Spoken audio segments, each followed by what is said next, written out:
Hey everybody, this is Michael from Eagle's Nest, back with another Deck Tech video. Today we have our winner, KFizzPop, who won 21 player tournament.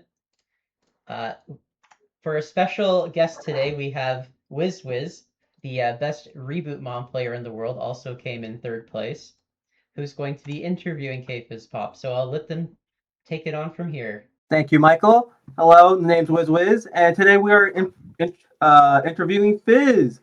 Hi, Fizz. How are you feeling Yo, after that win? pretty good. Exhausted. Galactic is a horrible matchup. I imagine so. I saw it. It was quite the matchup. Now, let's go hop into these questions. All right. Sounds good.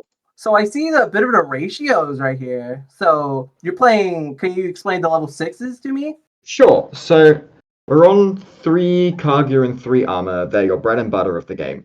Kaguya, a big selling point of TB is it likes to create really horrible and hard to deal with whiteboards.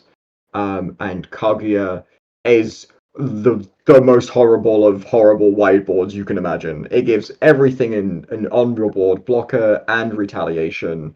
And if your opponent removes it through deletion, it will bottom deck their lowest. If they try to use alternative removal on it, 9 times out of 10, you have a rival on board. And a rival says when one of your level 5s or higher would leave the battle area, you get to trash it to play any of your other 6s, which leads us into the 3 armor. The 3 armor, really, really, really good aggression. Very good at grabbing back Susan or Rookie if you're missing Rookie in hand. Her ability to execute through bodies to do the 2 checks piercing is also really nice. So she's deleting lowest DP. We're returning 2 cards and giving something minus anywhere from 10 to 20k.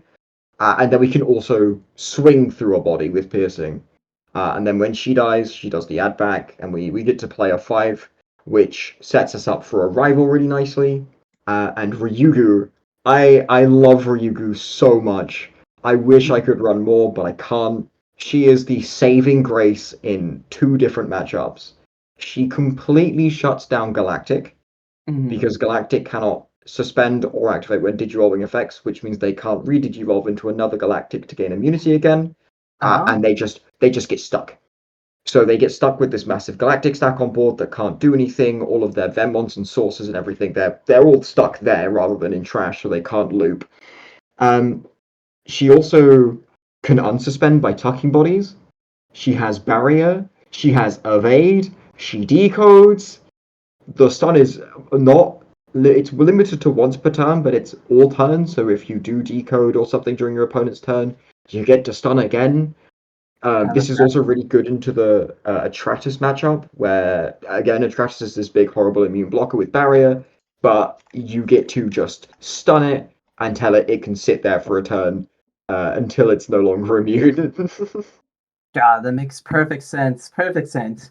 That's a good segue into our next segment. Tell me, what matchups do you fear when you're playing this deck? I would have originally said Glowing Dawn, but as I've played more into Glowing Dawn, I've found that if you can create really wide boards, it's very difficult for them to play around.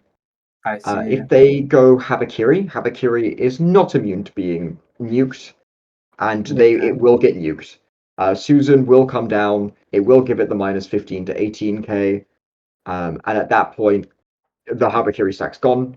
The Atratus is more complicated because it has the Digimon immunity. You quickly learn that if you can bait out the block, you can lock it down with Karakuru. Karakuru says something can't unsuspend.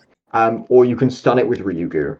So because you're going so wide and creating massive blocker boards, they can't swing in for lethal. And the following turn, regardless of what 6 they go into, you have answers for it, right? I think my worst matchup is a mix between the Mirror. The Mirror is a very difficult matchup to navigate. It becomes down to who's holding the arrival last. A lot of times people will try to Susan. When you Susan with a Kaguya on board and your board is already empty, Kaguya will bottom deck your lowest level on delete, which will bottom deck their Susan. Right. Other times you can hold the arrival so they can play out a Rookie, then Susan. You bottom deck their Rookie after Kaguya, but before Kaguya would leave, you play out a second Kaguya So you have 2 Kaguya on delete, one that bottom decks the rookie, one that bottom decks the Susan. They don't get to Oh. recover to put themselves out of lethal range, and you get to Susan for lethal in response. The other key part of the mirror is the analog youth. Keeping turn to build another stack in raising is horrifically important. Amaterasu can bottom deck the egg in your trash to stop you from having execute on your Susan. We want execute on our Susan, so we always want access to egg. So by using analog youth and always having a stack we can raise the next turn, we can always be ready for, hey, my opponent bottom decks my egg. Good thing I've got another stack with the egg ready to go to continue playing. I'm not stuck for a turn, right? Yeah, I see. It's good circulation. Make sure you get that egg back in the trash as fast as possible. I see. The other horrible matchup is Galactic, but that Galactic. comes down to, again, they are a big immune blocker that can end attacks, that stop all aggression, repeatedly block, and you, as much as you want your bodies to die, against Galactic, you want to keep as much float on board as possible. Right. Galactic's game plan is to clear your board and use the Ragnarok cannon to clear your entire security. Ragnarok cannon, when a Galactic attacks, if it doesn't delete, trashes your security until you have 1 left. Right. When you then use Tamer bottom decks 2 Venmon and Source, and when you bottom deck Venmons under Galactic, you get to unsuspend using the Right. Inherit, which then lets them swing for lethal.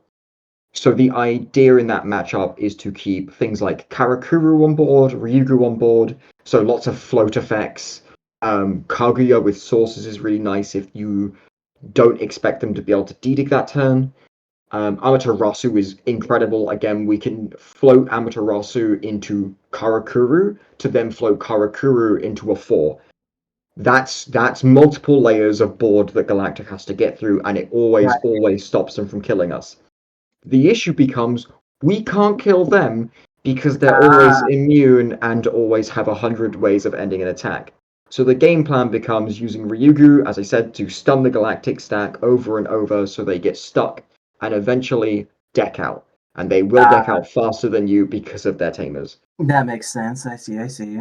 But those are what I would say are the rough matchups. They're very difficult to navigate, but if you know how to navigate them and you have access to obviously the cards and the Ryugu, etc., they can be in your favor. It makes sense. I definitely see the point of a deck and how you're telling others to pilot it. I believe that's everything for now, but congratulations for winning once again. Thank you for having us here, and you have yourself a nice night, all right? Hell yeah.